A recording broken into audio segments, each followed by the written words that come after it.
We're joined by two members of the County Assembly from Nairobi. One represents the Kilimani ward, and the other one represents the neighboring Kileleshwa ward. Before we welcome them, let us hear the day's proverb. The proverb is from Libya. He came running and was met by a slope. He came running and was met by a slope. Yes. What? What? Yes. All you do is, if you let your imagination do its thing, all manner of conclusions can be arrived at. Robert Alai, MCA, Kileleshwa ward. Good morning. Good morning, Eric. Welcome to Kenya's biggest conversation again. Asante sana. On this side of the election, congratulations on your win. Thank you. You're looking at me during when you was reading that proverb. I thought you thought you were going running, then you met a slope. And you somewhere. met a slope. Moses Ogeto, it's your first time joining us. Karibu sana to the Situation Room. Thank you, Mr. Rick. This is Moses Ogeto is the MCA for Kilimani ward, and also congratulations on your election as MCA. When you hear this proverb, Robert, Yes. what comes to mind? What do you think the Libyans were talking about? He came running, Yeah. and then he met a slope. You know, you try to implement something, then you get obstacles. I think it's the simplest of interpretation I can come But a up. slope is not an obstacle. It actually helps you to accelerate. It's a challenge, yeah? Yeah. Yeah. So, amekuja na mbio akapata mlima. Yeah. So I Hii ni think mteremko sasa. a slope, no. Yeah, it's A not an slope, inclination. It's No, he's right. Depending on where depending you are on at. where. Yes. Where If you you're at the at? bottom of the slope, ni Sloping mlima. upwards. Yes. Acha bwana. Okay. You came and found something. Moses, and for you, when you hear it, what comes to mind? I think is that a good example is like Baragoi. A good example can be Baragoi, where you find that our soldiers were trying to fight. Then when they were almost getting the bandits, then the slopes of that bandit were unable to proceed because the concave slopes in Baragoi are very serious. Yeah. Obstacles, basically. All right. So, gentlemen, you were spearheading a campaign, and this is an issue that has been there for a while. We saw an operation that was conducted by officers from the Nairobi City County government, from NEMA, accompanied by police officers and other departments. And this was for entertainment spots, mainly in Kilimani ward and some in Kileleshwa ward as well, where some revelers and some patrons were affected, and some of the business people and employees of these organizations were affected. This was preceded by a lot of noise by the two of you, especially even on social media, complaining about these establishments. What's the main issue here, Robert? I think. Thank you, Eric, and the SpiceFM team. I think the main challenge here is that we've gotten a lot of complaints from the residents of Nairobi that there's a growing culture of nuisance everywhere, especially in the residential areas. People are not going to have quiet time or a comfort in their homes, and pollution. Basically, it's now two, which are the major ones, which is the vibration and the noise pollution. Then the other challenges which also come with the entertainment sport is that there are a lot of drug sales, and also blocking of the public ways. When people are having fun, you find that an entertainment spot has been licensed, then it blocks the main roads with the revelers who are trying to find enough parking, which the sport cannot be able to offer. So they're using the adjacent open public spaces to park their cars. So when the residents make a lot of noise, and they've been making a lot of noise, I think for some years, then we told them that the moment you guys push us, then we'll ask questions. My job as MCA are four, which is to represent, to oversight, to legislate, and also to make the budgets. We are not going to be the enforcers of this law. We have the enforcement department, which is the executive department of the Nairobi, the executive wing of the Nairobi City County. So when we ask them questions, they are definitely going to act. because they think that we are new. But we find that the challenge has been deep-rooted. The challenge comes from not only from the Nairobi City Council, but also the national government. The NEMA, when they're licensing some of these entertainment spots, they are not sitting down with the area residents. They're not sitting down with the sub-county committee, security committee. They are not asking them questions that when we bring this thing in between here, what is going to happen? In the CBD, most of these spots were in the CBD. They have been pushed out by the increased buying of the entertainment spots by some businessmen who sometimes they felt that some of the spots were closer to their religious institutions, and they decided to push them out. So they went to the residential areas. So we think that the enforcement which is being done now is a stopgap measure, but we think that we need to have a long-term solution because they need to exist. The vice economy for this city to grow, they need to exist. People need to have meaningful or gainful employment, and also to run their businesses which are licensed, but they need to know that where can they go and where can they not go. They need to know the boundaries and the limits. They need to know boundaries of the law. Yeah. Coming to you then, Ogeto. These entertainment spots are also your residents. When you talk about the residents of Kilimani, for example, complaining, or the residents, or you representing the residents of Kilimani, these establishments are also your residents. Thank you, Eric, and thank you for inviting me here today to give this conversation about the clubs in Kilimani. What you find out is that I remember around 2 years ago, this is my second term as a member of the third term as a member of the County Assembly of Nairobi. I remember we established an act, that's Liquor Licensing Act, which was supposed to give a leeway how these operations of these clubs happens. Then I remember around 2 years ago, we had to close some few clubs, starting from Big Club, Space Lounge, 5-1, and Explorer, that were having a lot of noise. The confusion came in when our governor, party after party, came in. Then he promoted these things. And most importantly is that, as Alai said, our role is very limited. I want to say that I want to really thank His Excellency the Governor, Sakaja, for what he did the previous night. The resident had complained. We went there previous day. We had to discuss with the owners of the club. We are telling them this is becoming a nuisance to the residents in this area. And then the following day, I said, now this one is, despite they are my residents and truly they are having business and they have employed people, this one cannot sacrifice the interest of few or many who are living in those areas. Because you find even the revelers who come from to those places, those joints, most of them don't live in Kilimani. Most of them come from various places in Nairobi.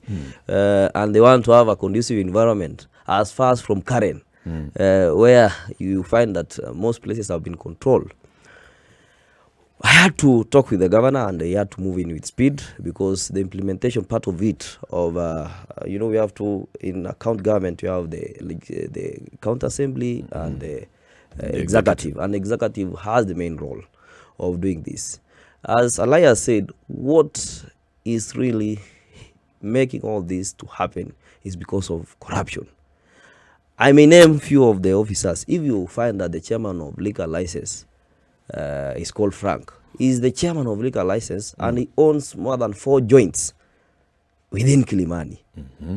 How do you are the bar owner and you are the chairman of liquor license? How will you then control this? So there's conflict of interest. There's already conflict of interest. Then you find that the secretary of the liquor licensing board has employed his own people, nephews and other people.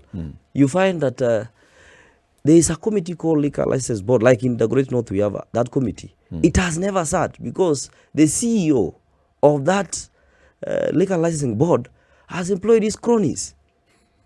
It's not going to work. We will start by ensuring that those officers who have been employed to serve the public interest must first get out of office. What's the situation now in terms of what happens? So there's a liquor licensing board. Of course, there's a NEMA when it comes to things like noise pollution, of course, and then the county rules. What is it?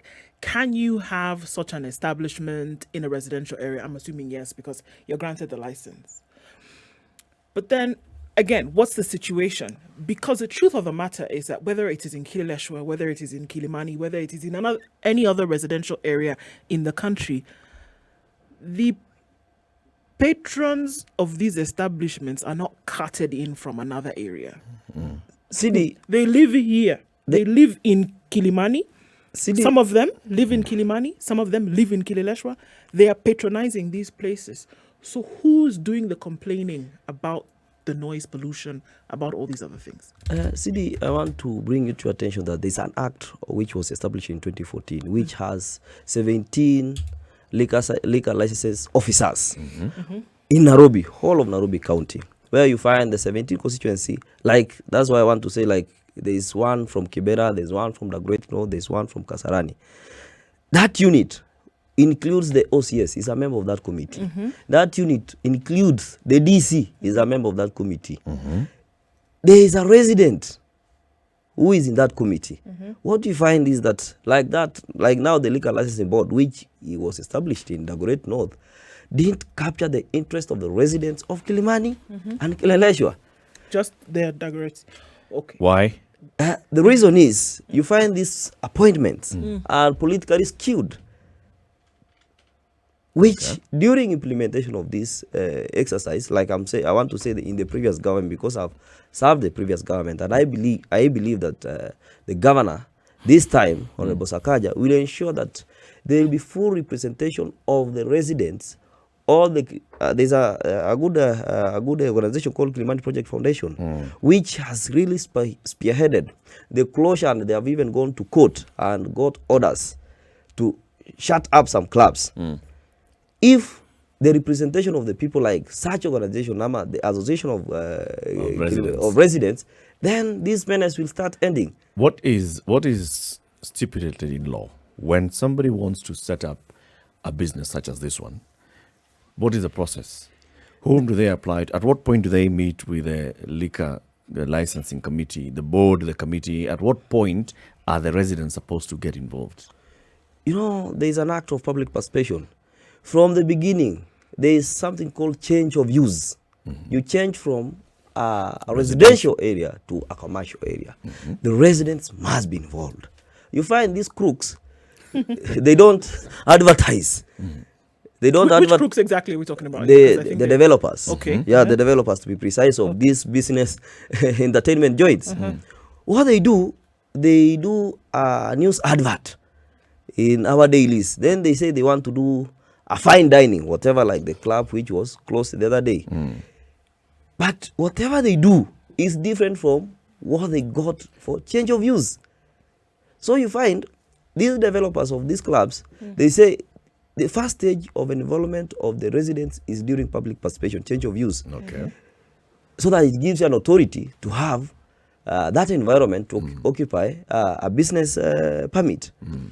But you find them, whatever they do, they don't involve the residents.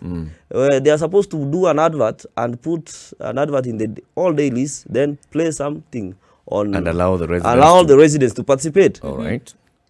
You find what they do, they only do an advert in a very small newspaper. Okay. A newspaper, not in the dailies. Then all of a sudden you start seeing construction. Is there no board that is placed on the premise itself, indicating that this is happening, that we are notifying the public that we intend to have a change of use? That's one of the requirements. Yeah, isn't it? that's one of the requirements, but at that's the what I'm site, saying. You're going to have to erect a signboard that says we intend to have change of use. And so neighborhood, as people are passing there, you should be able to see it. I think what happens is that when you start construction is when you put the board. You don't put the board to advertise that you're applying for change of use. You put the board to say that I'm constructing this, and these are the surveyor, this is the engineer, this is the developer, and so on. So, and I think that the major problem comes in that most of these establishments, even if you're changing use, do you realize that there is a school nearby?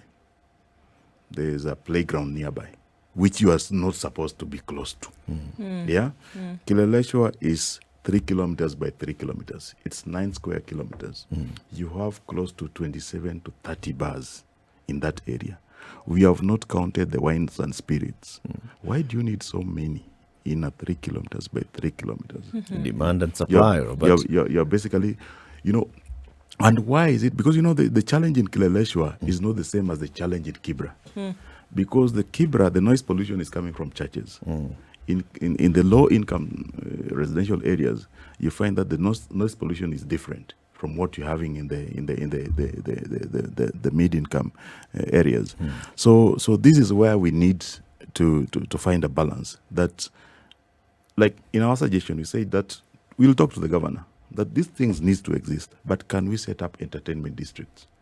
Can we have, if we can close the whole of Koinange Street, we say that area we can put buyers and, we can go to Baricho Road, again, another unit of entertainment district. We can see on this other side where people are going to Mlolongo and Syokimau and so on.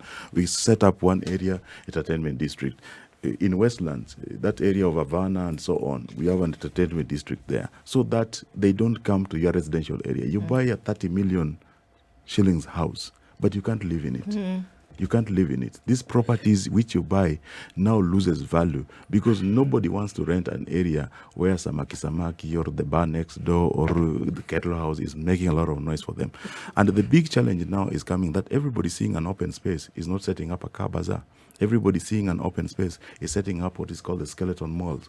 So the skeleton malls is just a basic structure of maybe wooden or metal. Then these skeleton structures, setting up, insulating them so that the soundproofing them becomes so expensive to them because of the nature of the establishment itself. It's not a permanent building like the concrete ones.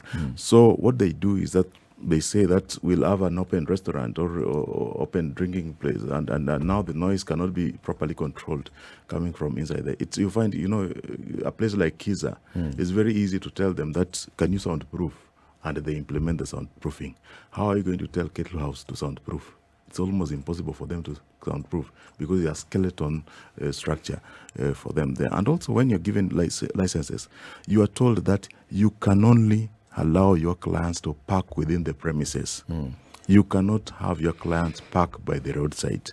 There are conditions to these things. And also the sound should not go 300 meters, beyond 300 meters from your establishment. So then who's enforcing these things? If we're saying that by the time you're being given a license, there's a board that has sat, you have the local security agents, the OCS of that area, for example, is on that committee. We have residents represented there. There's obviously county represented there. So having then given this license to say you can go ahead and do this, then who enforces these things? Because what I'm hearing you say, Robert, is that if these things can be enforced, then we're all right. Is that what you're saying? That's what I'm saying. But the enforcement comes in, in corruption in this country, there are only three options. And the first option is that you're given a document to sign. The second option is you're given money. And the third option, if you refuse those options, is that you're given jail. You're shown a gun. So these people, especially the entertainment joint owners, the other thing they do very well is money laundering. You find an entertainment joint, which is very small in nature, is making close to 45 to 50 million shillings a month. Yeah, you cannot explain that, but still, it's their money. So this money, they can do a lot of things with it. They can basically pocket the security structure in the division, in the sub-county. They can finance a candidate to become an MCA. Yes, they can finance an MCA and it goes rogue. Yes, they can finance their own candidate. But also, what my chairman raised here is very interesting. You remember the issue of the head of liquor licensing, who owns the 4 or 5 joints, Coco Jumbo, Frank. So it's a very scary thing to see such a thing happening in Nairobi, but that is the situation we have now. So we have to deal with impunity, and impunity that we are hoping that a new government always comes with, new vigor in addressing some of these problems and new energy. And some of us who have not been, submerged into this mess and also have higher ideals. You know, this is my, since always tell my chairman, this is his first job since the time he left the university. And and some of them, for him to be re-elected 3 times, it is not easy. So I think that these are challenges. Then it also speaks about something which I want to ask you, Ogeto. So since 2013, you represented Kilimani Ward. Yes. Right? 2013, 2017, and now 2022, you represent Kilimani Ward. Have you ever raised this matter on the floor of the County Assembly of Nairobi and said, there's an issue with the residents, there's a conflict between 2 residents, the residents who live here and the residents who run businesses in my ward, and I'd like us to have a conversation about it on how best we can resolve this conflict? Has there been such a conversation ever, either on the floor of the House or even in Kilimani itself, where you've called these people and said, let us discuss the best way forward and the solutions? Very many times. Okay. Not once, not twice. That's why I'm saying that the rogue clubs have started coming in 2013, 2014, 2017. There were not many. These clubs have come from 2017 to 2022. These new joints have come from 2017 to 2022. So between that 2017 and 20, yes. What have you done? You remember we had a government of which used to not to be in the office first, and a government was very tedious. The county assembly was in office. The county assembly was in office, but anything which you ask, like today, Alai has requested for the same. I have requested for the same to be closed. But who does the implementation part of it? It's the executive. You remember, and there are clips all over, where we raise these issues, where Space Launch, Big Club, Kiza, and Explorer. That's the time we raised these issues. Some of them were closed. Some of them, we had to go, the Kilimani Project Foundation, with me, we had to go to court because the officers then were unable to implement what was required. So the only remedy was us to go to court. And that's when we were relieved by the courts. I remember we were even it went up to the Court of Appeal. That's the only time we said let them be closed. But funny thing, what happened? After those orders, they changed the names of the clubs. They changed from Kiza to Culture. Now, how do you implement the order? All right. It becomes very difficult. What would be the main bone of contention that we are dealing with here? Is it that we are looking at noise pollution within a residential area? Is it that we are looking at influence on maybe young people, for example, the close proximity to schools in the area? Are we looking at a garbage nuisance? What are the issues that we are looking at when it comes to then having these cultural establishments, as CT would call them, within a residential area? When did cities start calling them? Oh, it's been a while now. I'll be happy to promote the cultural establishment because one thing which Nairobi lacks to this extent, if you're trying to look for anything related to any of our indigenous culture, is very hard to find. If you're looking for ways to relate to the Luo, the Kikuyus, the Taitas, and so on, it's very hard. I don't think that there are cultural establishments. The main problem, I think, is the noise. But to me, it's the minor problem. The main problem. If you go and just sit in your car, just next to any of those clubs, you'll see open hard drug sales. Open hard drug sales. You see, in the establishments, you'll just talk to. I can tell you, in the junction of Agnes Kodek and Oledume, you'll find there's a kiosk there selling hard drugs. We have raised this with the OCPD and the OCS. We don't know what will be done, but we hope that something will be done because these things are. When you start having hard drugs being sold to your residential areas, you get worried because it's not only going to affect the kids of others, it will soon submerge the whole cities. You remember when the blacks were fighting for the African Americans were fighting for their rights in the US, they had to go to the vice economy because this was a very powerful tool used to ensure that the white man stays where the black man stays where he is. If you go to the fight of the indigenous people in Canada, you see what's called the Red Indians. You'll see the question of the vice economy being used against the indigenous to ensure that they don't get enough development. So I don't think that having too much of the vice economy, especially in our residential areas, is going to promote our development as a nation. I think we need it, but we need to have it controlled. Next to schools, when you have bars and pubs operating up to 8 a.m., next to schools, next to public spaces, where you want to go and run you want to go to Jaffrey's, and you hear there's an entertainment joint there next to it, which is operating up to the morning. I think it's very troublesome. You want to go to work, or you are having an emergency in the estate, but you can't have us. There's a day a friend was having the wife was about to give birth at one of the apartments called Mark Apartments, which is right opposite the bar next door. The ambulance from the Red Cross couldn't enter the apartment to go and collect the wife in time, and the wife had to give birth in the Mark Apartment because all these revelers were having their cars parked. Mpaka the residents of Mark Apartments could not enter their residences conveniently. So some of these things, I think we need to find ways of addressing them without looking at the selfish interest, because if we leave the impunity level in this city, then I think the next generation will suffer. I think we are not going to have a very productive generation in the future in this city, and that's our main concern. We are not jealous of anybody making money or having fun. I can confess here that I drink alcohol. I love a good time, but please, just for the sake of sanity, we need to control how we have our fun. We need not to limit to interfere with the rights of others when you're doing these things. Let's take a break. 26 minutes to 10.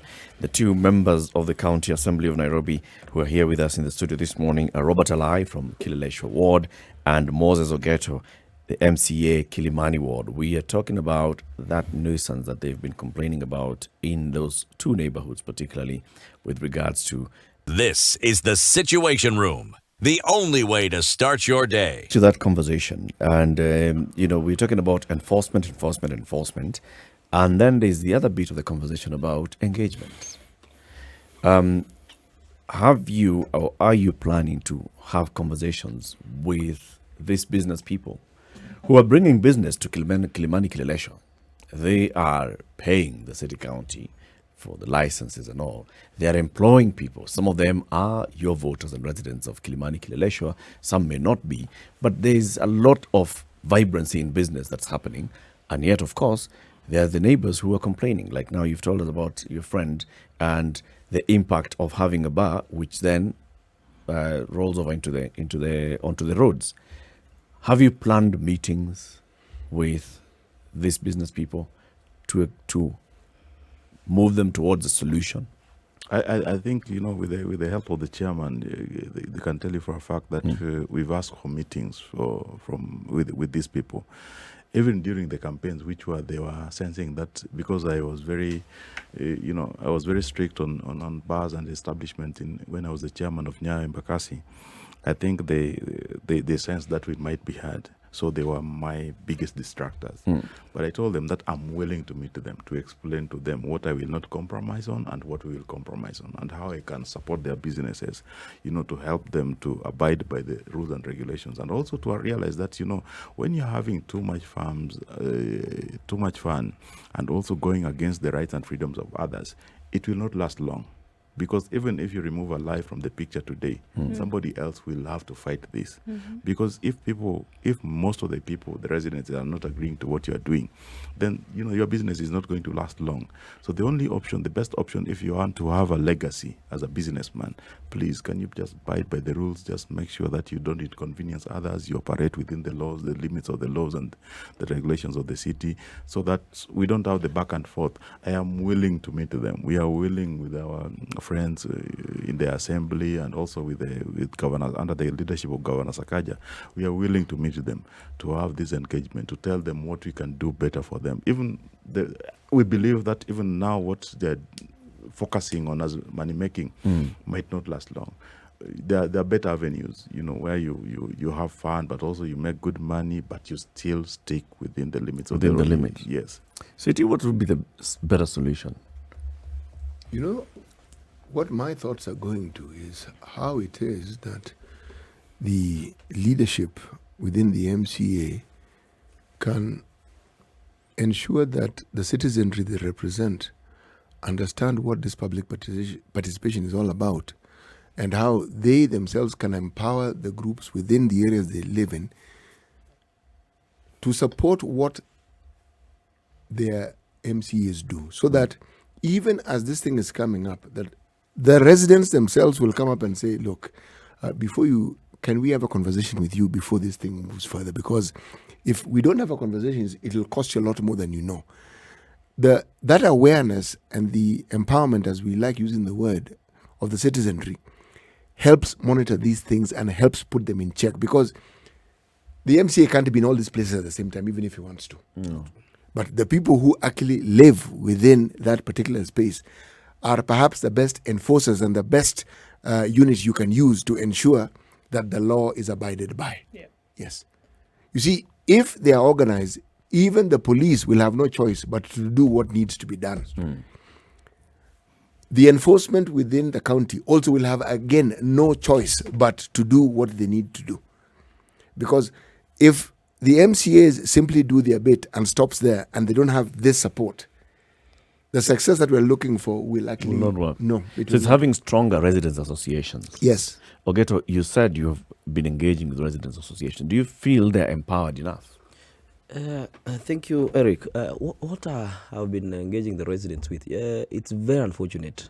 Our residents, especially from Kilimani and Kileleshwa, they're best in Twitter and Facebook, unfortunately. When you call these residents that today that there's a county program which is supposed to be be run today, they don't sacrifice their time. I remember like when we were having a conversation with Kilimani Project Foundation, they had to call the residents so that they can engage us on what you have done and what you're willing to do for them.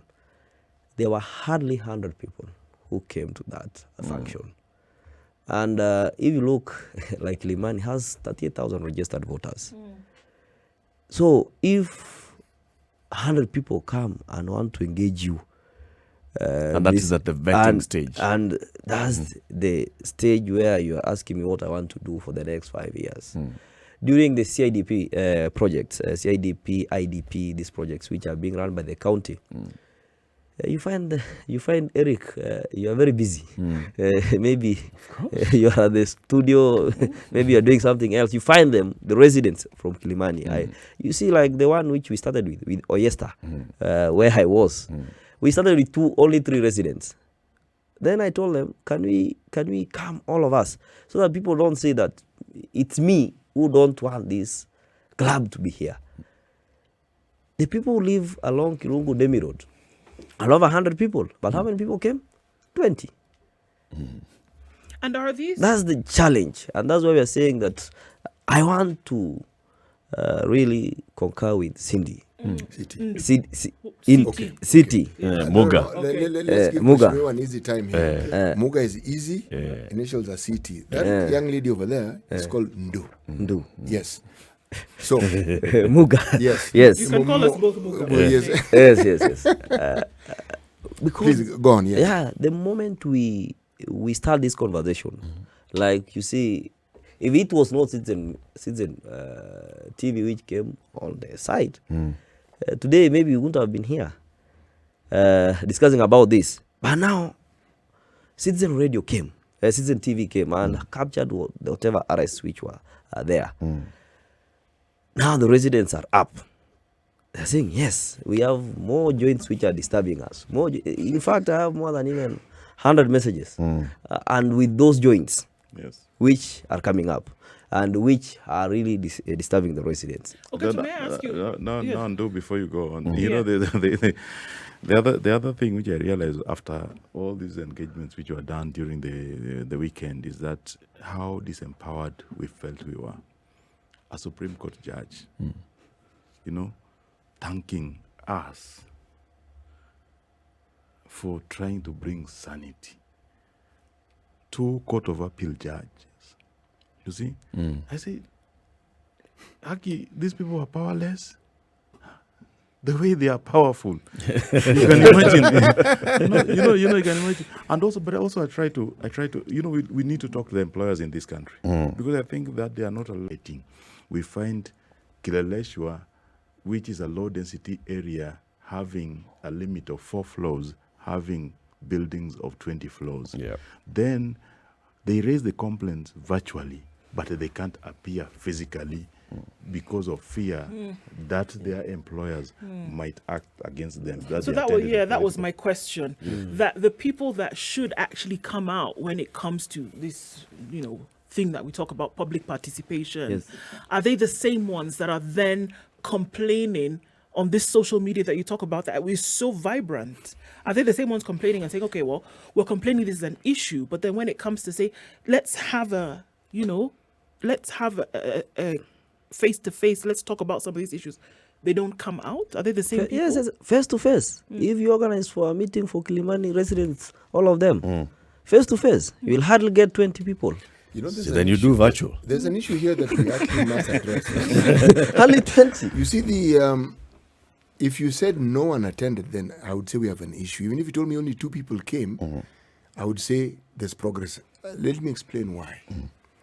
If you look at what we are discussing right now and give it context, give it a Kenyan context, we even have a law that allows for people to whistle blow.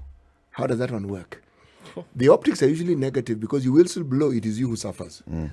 It's you who's victimized. Yes. So, yes, it is correct that Kenyans will not want to put their lives on the line. But there's something that the two of you have mentioned. You may not even realize the import of it, but so let me say it. When by leadership, you actually lead and start doing the things that other leaders don't do, people will follow. They will come. When they've seen what we've talked about, you see, it's engaging not just the people who live there, but engaging the media as you have and talking about it. When you next call a meeting, you will find there are probably more people than you previously had who will come. Why? Because you have led from the front. Thank you. Part of the reason why this never happens is because most of the leadership we have in this country, political otherwise, lead from the back. They will talk about it, but they don't stick their necks out. And usually they're also part of the problem. They're involved in these very, very things that are causing problem. So they can't stick their necks out. People sometimes, when you see the social media warriors, essentially these are people who are seeking leadership. They're already fighting battles in a place where they're considered safe. But if someone comes out and they can see there's someone who's willing to stand, they'll follow. It's usually what happens. I believe. So it isn't a lost cause. No. I believe Munga for the next maybe because we've been maybe an MC for the next 5 years, if God wills, and I'll be around. Let me believe that this conversation which you have started will give more fruits and ensure that the residents are willing to work closely with their members of the respective county assemblies. See, I'm one of your constituents. Yes. I have never met you. Now, let me tell you so that it is heard. When you next call a meeting and I'm called, I will actually come and you will see me. Have you ever heard of this meeting, City? I'm hearing it for the first time. Yeah. So how about maybe you look at different ways? I mean, look, the two of you, like you're saying, the kind of neighborhoods that you represent and the people that you represent, okay, they're busy, they go to work, they have 8 to 5, or sometimes 8 to 11 p.m. kind of jobs. So maybe it's not going to be easy to get them together. Are there other ways in which you can meet people? Can you organize virtual meetings? Can you organize just other ways of meeting? That's why I'm encouraging that first and foremost, let the members of Kilimani and Kileleshwa start having residents associations. Okay. Let them have more resident associations. More organized residents associations like in Kilimani, there's one called Apple Cross. Usually they even call you for a meeting and tell you, today this is what you want and this is what you have done and this is the way we engage. We have the resident association like Kilimani Project Foundation. In any case they want an issue which is coming up, you realize that they call you and you engage directly. What I'm encouraging the Kilimani residents to have more residents associations even within their apartments so that it's easier for us. If there's an issue which is coming up, it doesn't become a one-person issue. It becomes an issue all of us, we need to solve. That will be the most effective to us to able to manage them. And to plug into that, I think that, the County Government Act is supposed to activate the village councils. And so the village councils will start from the residents, the neighborhood associations, and to move up to the level up to the county governor. And if we enable that regulation, we actualize that act at the county government level, then it's going to give a lot of power to these neighborhood associations and also under the leadership of CARA, which is the umbrella body bringing them together. Many residents are not able to act because of fear of retribution. But when we have clear, layers of protection, then many other Nairobians are going to stand up for their rights, and they are going to act. They're going to build a better society, because noise is just one thing, a minor aspect of our impunity culture. Something else, Waishimiwa. You are at a position and in a time in our history where you, as the bosses of Nairobi, the city fathers, can actually make changes that people have spoken about but have never enacted.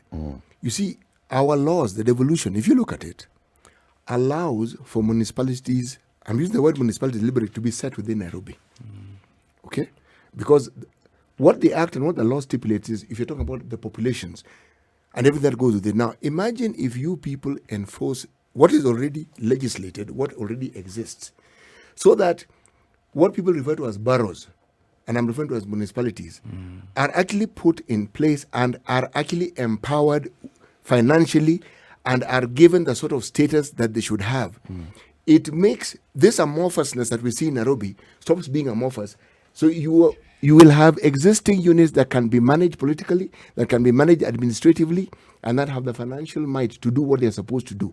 Now you, as the MCAs, will then have an entity that gives you the legitimacy and the entity power to do what needs to be done for the people who actually live there.